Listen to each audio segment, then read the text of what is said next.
ఇంకా ఈ వీడియో వచ్చేసరికల్లా నేను వండే చేపల కూర మా వాళ్ళు సండే ఫన్ టైం ఎలా చేశారు అనేది మీకైతే చూపించాలనుకుంటున్నాను. వీడియో లాస్ట్ వరకు చూడండి, చాలా బాగుంటుంది. మనం చిన్నప్పుడు ఎంతో ఇష్టంగా ఆడిన ఆట ఇప్పుడు మా పిల్లలు మా హస్బెండ్ కూర్చొని ఆడుతున్నారు. ఇప్పుడైతే వీడియోలోకి వెళ్ళిపోదాం. హాయ్ అండి, welcome back to this the vlogs recipes. మన ఛానల్ ఫస్ట్ టైం చూస్తే సబ్స్క్రైబ్ చేయండి, వీడియో నచ్చితే లైక్ చేయండి. మీరు లైక్ చేయడం వల్ల వీడియో చాలా మందికి అయితే రీచ్ అవుతూ ఉంటుంది. ఇంకా మన ఛానల్ ఎవరైనా ఫస్ట్ టైం చూస్తే సబ్స్క్రైబ్ చేయడం మాత్రం మర్చిపోకండి. ఈరోజు సండే వచ్చేసరికి డైలీ రొటీన్ వ్లాగ్ అయితే షూట్ చేద్దాం అనుకుంటున్నాను. ఇంకా పిల్లలు అయితే ఆటకి వెళ్ళారు. బాబు అయితే క్రికెట్ ఆడడానికి వెళ్ళాడు, పాప కింద పిల్లలతో ఆడుకుంటుంది అనమాట. ఇంకా ఇప్పుడు వచ్చేసరికల్లా ఇంకా వంట అయితే స్టార్ట్ చేయాలి. మార్నింగ్ బ్రేక్ఫాస్ట్ కింద అయితే మాత్రం ఈరోజు బిస్కెట్లు పాలు అయితే పిల్లలకి ఇచ్చాను. ఎందుకంటే లెగడం చాలా లేట్ అయిపోయిందనమాట. అందుకనే సింపుల్గా బ్రేక్ఫాస్ట్ అయితే వాళ్ళకైతే ఇచ్చేసాను అనమాట. ఇంకా తినేసి కొంచెంసేపు వాళ్ళు కూడా లేట్గా లేచారు, అందుకనే ఆటకైతే వెళ్ళారు. ఇంకా వచ్చిన తర్వాత వాళ్ళకి ఫ్రెష్ అప్ చేయాలన్నమాట. ఇంకా వంట అయితే స్టార్ట్ చేశాను అనమాట. ఈరోజు చేపలు తెప్పించారు మా హస్బెండ్ అయితే. ఇప్పుడైతే చేపలు ఎప్పుడు పులుసు పెడతాను, పులుసులో రకరకాలుగా పెడతాను. ఈరోజు అయితే మాత్రంగా దగ్గరికి పులుసు వేయకుండా ఫ్రై చేసి చేపల కర్రీ చేద్దాం అనుకుంటున్నాను. మీకు కూడా చూపెడదాం అనుకుంటున్నాను, మీరు కూడా చూసేయండి ఎలా చేస్తాను అనేది. ఇంకా అయితే స్టార్ట్ చేశాను అనమాట. రైస్ ఒకవైపు పెట్టాను, చారు ఒకవైపు పెట్టాను. ఆల్రెడీ చేపలు అయితే క్లీన్ చేసేసుకున్నాను. క్లీన్ చేసుకొని ఉప్పు కారం పసుపు అయితే మాత్రం ముక్కలకు పట్టించి ఉంచాను అనమాట. ఇప్పుడు ఇవి అయితే ఫ్రై చేసుకోవాలి ఫస్ట్ అయితే మాత్రంగా. ఇంకా ఫస్ట్ అయితే మాత్రంగా చేపలు అయితే కలిపేసి ఉంచాం కదా, ఈ చేపలు అయితే ఫ్రై చేసుకోవడానికి కళాయి అయితే పెట్టుకుంటాను.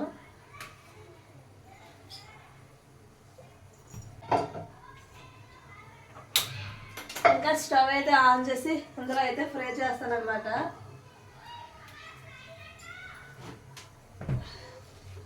ఇంకా ఆయిల్ డబ్బాలో తీయలేదు, నిన్నే ఓపెన్ చేశాను.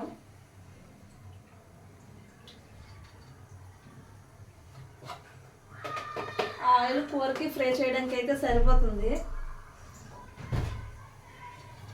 ఆయిల్ బాగా హీట్ అయిన తర్వాత ముక్కలు అయితే ఫ్రై చేసుకుందాం. ఈలోపు ఆనియన్ టమాటా పచ్చిమిర్చి వెళ్ళి తెస్తాను.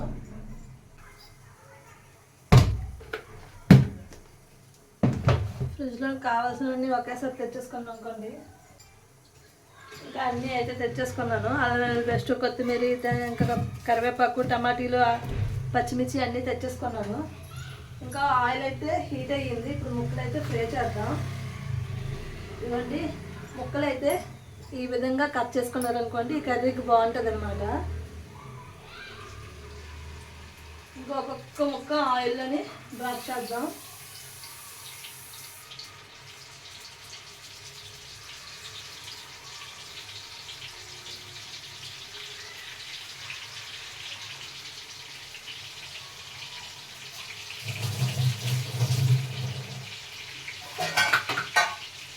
ఫ్రై అయిన ఇందులోకి తీసుకుందాం. ఈలోపే ఆనియన్స్ అన్నీ కట్ చేసుకుందాం. ఆనియన్ పచ్చిమిర్చి టమాటాలు అన్నీ తీసి కట్ చేసుకుని పెట్టుకుందాం.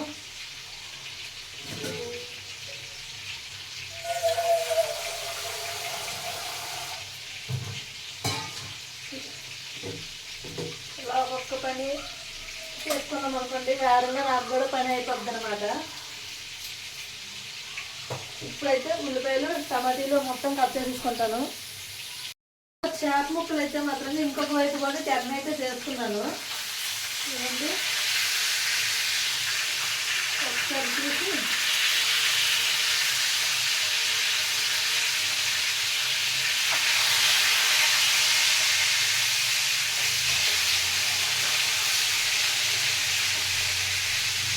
ఇటువైపు కూడా కొంచెంసేపు ఫ్రై అవ్వనివ్వాలి. దగ్గర నుంచి చూపెడతాను. ఇవ్వండి, ఇలా ఫ్రై అయిన తర్వాత సైడ్కి అయితే తీసేసుకోవాలి.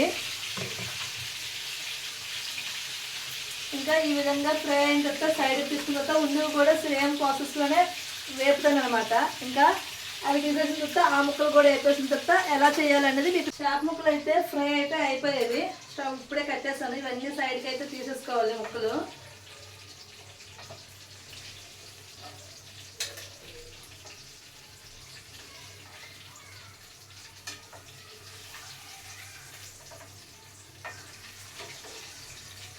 నేను ఇంకో కర్రీలో కర్రీ అయితే చేద్దాం అనుకుంటున్నాను. ఇందులో అయితే చేయాలనుకోవట్లేదు, నాన్ స్టిక్ దాంట్లోని. ఇదండి చేప ముక్కలు అయితే ఫ్రై అయితే చేసేసాను అనమాట. ఇంకా చారు కూడా తాలింపు అయితే వేసేస్తున్నాను.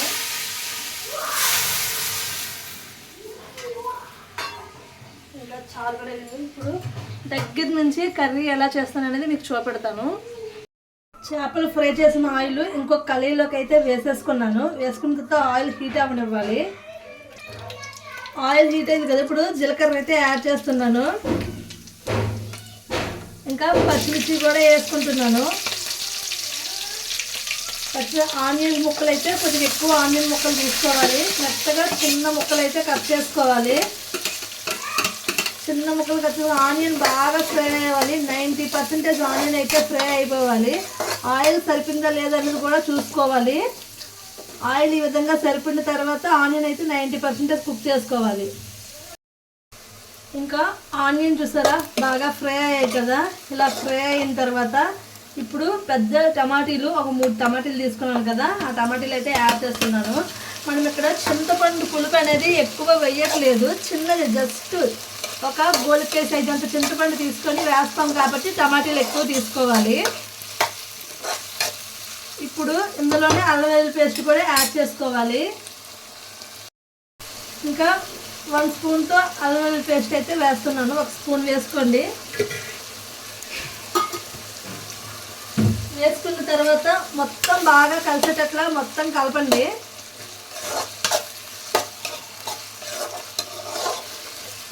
ఇప్పుడు టమాటీలు అనేవి బాగా మగ్గాలన్నమాట. మెత్తగా మగ్గిపోయేంత వరకు మనము మూత పెట్టుకొని కుక్ చేసుకోవాలి. అల్లం వెల్లుల్లి పేస్ట్ పచ్చివాసన కూడా పోతుంది టమాటీలు మెత్తగా మగ్గిన తర్వాత. ఇప్పుడైతే మూత పెట్టుకొని కుక్ చేస్తున్నాను. ఇప్పుడు మూత తీసి అయితే చూసుకుందాం మగ్గయ్యే లేదు. ఏమండి టమాటీ బాగా మగ్గింది. ఇలా గంటతో మెత్తగా మెదుపుకుందాం. మొత్తం బాగా కలిపేసుకొని టమాటీ బాగా మగ్గింది. ఇప్పుడు మసాలాలు అయితే యాడ్ చేసుకుందాం.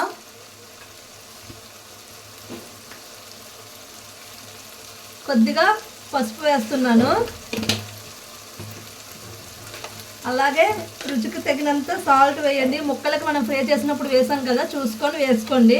మీకు ఇక్కడ గల్లుప్పు ఉంటే వేయండి, బాగుంటుంది.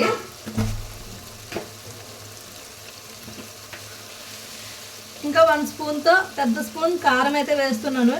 మళ్ళీ పిల్లలు తింటారనేసి నేను ఎక్కువ కారం అయితే వేయట్లేదు. ఇంకా స్పైసీ కావాలంటే మీరు కారం అయితే వేసుకోండి. ఇంకా ఇక్కడ 1 టేబుల్ స్పూన్ జీలకర్ర పొడి అయితే వేస్తున్నాను.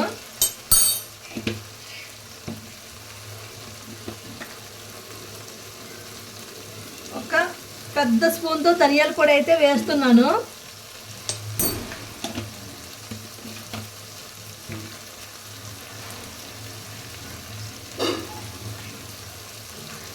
ఇంకా గరం మసాలా అయితే కొద్దిగా యాడ్ చేసుకోండి. ఒక 1/2 టేబుల్ స్పూన్. మళ్ళీ ఎక్కువ స్పైసీ అయిపోద్ది. ఇప్పుడు మొత్తం బాగా కలిసేటట్లు కలుపుకోండి. మసాలా మొత్తం టమాటీ ఉల్లిపాయ పేస్ట్ పట్టేసినట్లా కలుపుకోవాలి.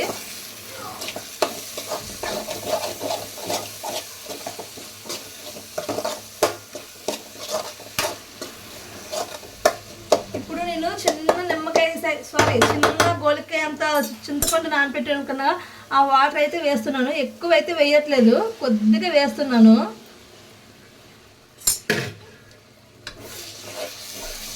ఒక్కసారి ఇలా కలుపుకొని ఒక 2 నిమిషాలు ఈ విధంగా కుక్ చేయాలి. ఆయిల్ చూసారా పైకి తేలుతుంది. 2 నిమిషాల తర్వాత ఈ విధంగా కుక్ అయిన తర్వాత ఇప్పుడు ఒకసారి బాగా కలుపుకొని వాటర్ అయితే వేస్తున్నాను. వాటర్ వేసేసిన తర్వాత మొత్తం కలుపుకొని అన్నీ సరిపడియా లేవా ఒకసారి అడ్జస్ట్ అయితే చేసుకోవాలి. ఉప్పు కారం అన్నీ సరిపడియా లేదా అనేది. నాకైతే ఉప్పు కారం బాగా సరిపడి నేను వేసే కొద్దిగా పులుపు కూర కరెక్ట్ టేస్ట్గా ఉంది. ఇప్పుడైతే మనము ముందుగా ఫ్రై చేసాం కదా చేప ముక్కలు, ఈ చేప ముక్కలు అయితే పులుసులో అయితే వేసేసుకుందాము. దగ్గరికి బాగా కుక్ అవనివ్వాలి. ముక్క మునిగేటట్టుగా చూసుకున్నాం అనుకోండి బాగుంటుంది. ఆల్రెడీ ఫ్రై చేసాం కాబట్టి ఇంకా టేస్ట్ అయితే సూపర్గా ఉంటుంది అనమాట. ఒకసారి ఎవరైనా ఈ స్టైల్లో చేయకపోతే చేసి చూడండి ఎంత బాగుంటుంది అన్నది. తిన్ను అనే వాళ్ళు కూడా ఈ చేపల కూర అయితే పక్కాగా తింటారనమాట, అంత బాగుంటుంది. ఇవ్వండి, ఈ విధంగా అయితే ఇప్పుడు మనం మూత పెట్టి కుక్ అయితే చేసుకోవాలి. ఇప్పుడు మూత పెట్టేసి ఒక 10 నుంచి 15 నిమిషాల వరకు మీడియం ఫ్లేమ్లో కుక్ అయితే చేసుకోవాలి. వంట చేయడమే సంబరమా, వంట చేయగా వచ్చిన గిన్నెలు కూడా తోమడం ఒక పండగే. ఇవ్వండి, ఇప్పుడైతే ఈ గిన్నెలు అయితే క్లీన్ చేసుకోవాలి. నేను చేపలు క్లీన్ చేసే ముందే బ్రేక్ఫాస్ట్ చేసినవి అన్నీ క్లీన్ చేసుకొని బుట్టలో అయితే పెట్టేశాను అనమాట. అందుకే ఇప్పుడు సింక్లో గిన్నెలు తక్కువగా కనబడుతున్నాయి. ఇప్పుడు ఇంకా నేనైతే సింక్లో గిన్నెలు అయితే క్లీన్ చేసేసుకుంటున్నాను. చేపల కూర అయిపోయినట్లాగైతే నా వంట అయితే అయిపోయినట్లాగే. ఇంకా వంట పని అయిపోయిన తర్వాత బాబు అయితే ఫ్రెష్ అప్ అయిపోయాడు. పాపకైతే హాట్ వాటర్ పెట్టి ఫ్రెష్ అప్ అయితే చేసి జడలు అయితే వేయాలన్నమాట. ఇలా ఈ విధంగా కుక్ అవుతుంది. మరి కొద్దిగా దగ్గరకు అయితే అవ్వాలన్నమాట. గిన్నెలు కూడా క్లీన్ అయితే చేసేసుకున్నాను. ఇంకా ఇప్పుడు మూత తీసి అయితే చూద్దాము.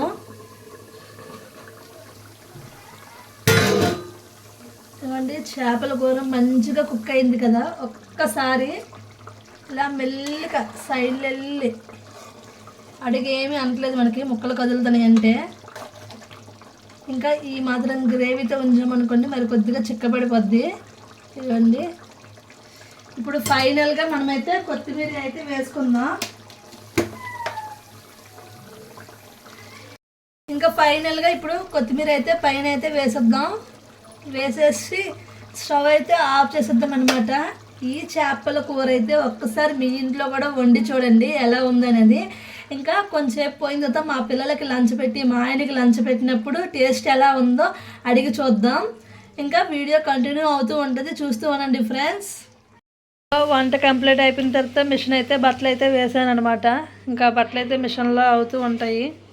పిల్లలకి ఇప్పటికే చేపల కూర చూసారా, చాలా దగ్గరికి చిక్కగా అయ్యిందనమాట. ఇప్పుడైతే పిల్లలకైతే భోజనం అయితే పెడుతున్నాను. ఇప్పుడు వాళ్ళకైతే భోజనం అయితే పెట్టడానికి అయితే రెడీ అయితే చేసేసాను. ప్లేట్లోని ముక్క వేసేసి ఇద్దరికి అయితే ఇప్పుడు అన్నం అయితే తినిపిస్తాను నేనని. టీవీ చూస్తున్నారు, బొమ్మలు పెట్టుకొని భోజనం అయితే చేస్తున్నారు. కరెక్ట్గా 1 o'clock అయింది. వీళ్ళకైతే భోజనం అయితే పెట్టేస్తున్నాను. ఈవినింగ్ అయితే మరి మధ్యాహ్నం లంచ్ చేసి పడుకుడిపోయామన్నమాట. ఇంకా మా హస్బెండ్ అయితే మ్యాచ్కి వెళ్ళిపోయారు. పాప ఆటకి వెళ్ళిపోయింది. వాడు మ్యాచ్కి మా హస్బెండ్తో వెళ్ళిపోయాడు అనమాట, బాబు కూడాను. ఇంకా నేను పడుకొని లేచిన తర్వాత ఫస్ట్ చేసిన పని బట్టలు అయితే ఎండబెట్టాను. ఇంకా బట్టలు ఎండబెట్టిన తర్వాత ఇప్పుడైతే వంటగదిలోకి అయితే వచ్చానమాట. ఈవినింగ్ స్నాక్స్గా ఇదైతే జ్యూస్ చేద్దాం అనుకుంటున్నాను పిల్లలకి. ఇంకా ఇక్కడైతే జ్యూస్ చేసేసి బాబుకి ఇస్తే సగమే తాగాడు, సగం ఉంచేశాడు. పాప అయితే తాగేసింది. ఇంకా నాకు మా హస్బెండ్కి టీ అయితే పెట్టుకున్నాను. నేను వంటగదిలో నైట్ వంట చేస్తుంటే వీళ్ళు ముగ్గురు చేస్తున్న పని మనం చిన్నప్పుడు ఎంతో ఇష్టంగా స్కూల్లో ఆడుకునే ఆట ఇప్పుడు వీళ్ళైతే ఆడుతున్నారు. రాముడు సీత లక్ష్మణుడు ఆట అయితే ఆడుతున్నారనమాట. ఇంకా ముగ్గురు ఇంట్రెస్ట్గా కూర్చొని ఆట అయితే ఆడుతున్నారు. మా హస్బెండ్కి టైం దొరికినప్పుడల్లా మా పిల్లలతో ఇలాగ ఏవో ఒక ఫన్ గేమ్లు అయితే ఆడుతారనమాట. ఇంకా మా బాబు అయితే అవుట్ అయిపోయాడు. ఇక్కడ మా పాప అయితే గెలిచేసిందనమాట. అందరికంటే స్కోర్ ఎక్కువ తందేనమాట. అయితే ఇలా సరదాగా గేమ్ అయితే ఆడుకున్నారు. వాడైతే మాత్రం లాస్ట్లో ఏడ్చేశాడు, నేను విన్ అవ్వలేదు అనేసి. ఇది ఫన్ టైం కాబట్టి ఫన్లా తీసుకోవాలని వాడికి నచ్చజెప్పామన్నమాట. ఇంకా ఇలా వీళ్ళిద్దరూ అయితే ముగ్గురు కలిసి గేమ్ అయితే ఆడుకుంటున్నారు. ఇంకా నైట్ డిన్నర్ అయితే కంప్లీట్ అయిపోయింది. అయిపోయిన తర్వాత వంటగది అంతా క్లీన్ అయితే చేసుకోవాలి. రేపు వచ్చేసరికల్లా సోమవారం కదా, మరుసటి రోజు సోమవారం కాబట్టి అట్లీస్ట్ ఎలా చూసినా ఆదివారం నైటే గిన్నెలన్నీ క్లీన్ చేసుకుంటాను. ఈ వీడియో నచ్చితే లైక్, షేర్, సబ్స్క్రైబ్.